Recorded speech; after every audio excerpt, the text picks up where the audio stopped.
Hi guys, അസ്സാം വലൈക്കും. ഞാൻ ഇന്ന് വന്നിട്ടുണ്ട് സോയാബീൻ ചില്ലി ഗ്രേവിയുടെ റെസിപ്പി ആയിട്ട്. നമുക്ക് എങ്ങനെ ഉണ്ടാക്കാൻ നോക്കിയാലോ. അപ്പോൾ എന്താ, സോയാബീൻ അടുപ്പത്ത് കുറച്ച് വെള്ളമൊക്കെ വെച്ചിട്ട് അപ്പോൾ അത് നന്നായിട്ട് തിളച്ച് വന്നിട്ടുണ്ട് കേട്ടോ. നന്നായിട്ട് തിളച്ച് വന്നിട്ടുണ്ട്. ഇനി നമുക്കൊന്ന് തിളച്ച് വന്നിട്ട് ഗ്യാസൊക്കെ ഓഫ് ചെയ്ത് ഞാനിത് ഒരു പാത്രത്തിൽ വെള്ളം വാരാൻ വേണ്ടി ഊറ്റി വെച്ചിട്ടുണ്ട്. പിന്നെ നമുക്ക് കൈ കൊണ്ട് പിഴിഞ്ഞെടുക്കാം കേട്ടോ, ഇത് വെള്ളം പോകാൻ. പിന്നെ ഇത് നമുക്ക് കായം തേക്കണം. അപ്പോൾ ഒരു പാത്രത്തിൽ 2 ടീസ്പൂൺ മുളക് പൊടി, ഗരം മസാല പൊടിച്ചത്, പിന്നെ 1 ടീസ്പൂൺ മഞ്ഞൾപ്പൊടി ഇട്ടിക്കണം കേട്ടോ. പിന്നെ ഞാൻ ഇപ്പോൾ ഇട്ട് കൊടുക്കേണ്ടത് കോൺഫ്ലവറാണ്. അപ്പോൾ ഏകദേശം ഒരു 2 ടീസ്പൂൺ കോൺഫ്ലവർ, കുറച്ച് ഉപ്പ് ഇട്ടിട്ട് നന്നായിട്ട് മിക്സ് ചെയ്യാം കേട്ടോ. ഇനി നമുക്കിതിലേക്ക് നമ്മൾ വേവിച്ച് വെച്ച സോയാബീൻ അതിട്ട് കൊടുത്തത് നന്നായിട്ട് കൈക്കൊണ്ട് നന്നായിട്ട് മിക്സ് ചെയ്യാം കേട്ടോ. ചിലർക്ക് മുട്ട കൂട്ടണവർക്ക് മുട്ട കൂട്ടാൻ, ഞാൻ മുട്ട കൂട്ടിയിട്ടില്ല. പിന്നെ നമുക്കിതാ, ഞാൻ അടുപ്പിലേക്ക് ഒരു ചട്ടിയിൽ എണ്ണ ഒഴിച്ച് വെച്ച് കൊടുത്തിട്ടുണ്ട്. എണ്ണ ചൂടായി വന്നതിന് ശേഷം നമ്മൾ സോയാബീൻ ഒന്ന് ഫ്രൈ ചെയ്യണം കേട്ടോ.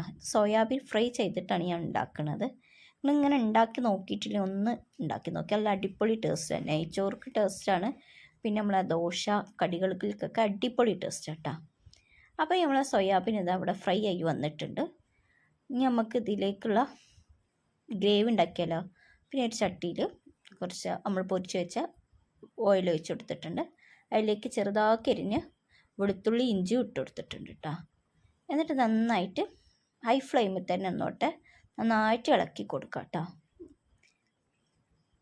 ഇനി നമുക്കിതിലേക്ക് ഒരു സവാള ഞാൻ സ്ലൈസ് ചെയ്ത് അരിഞ്ഞ് വെച്ചിന് അത് ഇതിലേക്ക് ഇട്ട് കൊടുത്തത് നന്നായിട്ട് വഴറ്റി കൊടുക്കാം കേട്ടോ. പിന്നെ ഒരു പച്ചമുളക് ചെറുതാക്കി അരിഞ്ഞത് ഞാൻ ഇതിലേക്ക് ഇട്ട് കൊടുത്തിട്ടുണ്ട്. ചെറിയ ചെറിയ കട്ട് പീസായിട്ട് അരിഞ്ഞെടുക്കാം കേട്ടോ പച്ചമുളക്. പിന്നെ നമുക്ക് ഇതിലേക്ക് ഒന്ന് വാടി കിട്ടാൻ കുറച്ച് ഉപ്പിട്ട് കൊടുക്കുന്നുണ്ട്. എന്നിട്ട് നന്നായിട്ട് ഇളക്കി കൊടുക്കാം കേട്ടോ.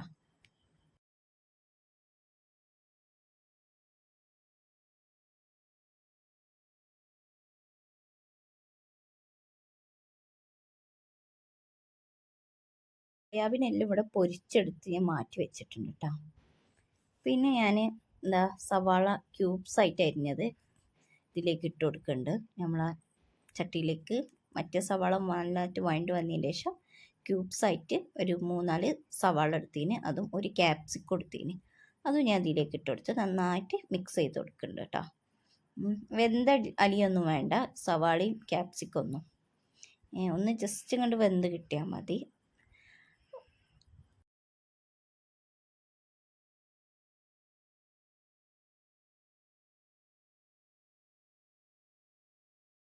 പിന്നെ ഞാനിത് ചട്ടി മാറ്റി കൊടുക്കുന്നുണ്ട്. ഇതിലൊന്നാകെ ഇളക്കി കൊടുക്കാൻ പറ്റാത്തത് കാരണം കൊണ്ട് ഞാൻ ചട്ടി മാറ്റി കൊടുത്തിട്ടുണ്ട്.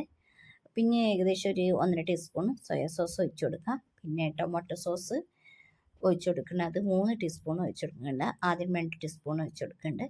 എന്നിട്ട് നന്നായിട്ട് മിക്സ് ചെയ്ത് കൊടുക്കുക കേട്ടോ.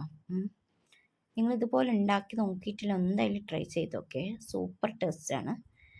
പിന്നെ നമുക്കിതിലേക്ക് നമ്മൾ പൊരിച്ച് വെച്ച സോയാബീനില്ല അത് ഇതിലേക്ക് ഇട്ട് കൊടുത്തിട്ട് നന്നായിട്ട് ഗ്രേവിയൊക്കെ എല്ലാ ഭാഗത്തും എത്തുന്ന പോലെ നന്നായിട്ട് മിക്സ് ചെയ്ത് കൊടുക്കണം കേട്ടോ. നിങ്ങൾക്ക് ഈ വീഡിയോ ഇഷ്ടപ്പെടാനാണ് തീർച്ചയായിട്ടും നിങ്ങൾ ലൈക്ക് ചെയ്യുകയും ഷെയർ ചെയ്യുകയും, പുതുതായിട്ട് കാണുന്ന ഒരുപാട് കൂട്ടുകാരുണ്ട്, ഒന്ന് സബ്സ്ക്രൈബ് ചെയ്ത് സപ്പോർട്ട് ചെയ്യണേ. പിന്നെ നമുക്ക് ഇതിലേക്ക് കുറച്ച് കുരുമുളക് പൊടി ഇട്ട് കൊടുക്കുന്നുണ്ട് കേട്ടോ. കുരുമുളക് പൊടി ഇട്ട് കൊടുത്തിട്ടുണ്ട്. പിന്നെ കുറച്ച് കോൺഫ്ലവർ വെള്ളത്തിൽ കലക്കിയിട്ട് ഞാൻ ഇതിലേക്ക് ഒഴിച്ചു കൊടുത്തിട്ട് ഒന്ന് ഗ്രേവി ആവാൻ വേണ്ടിയിട്ട് കേട്ടോ.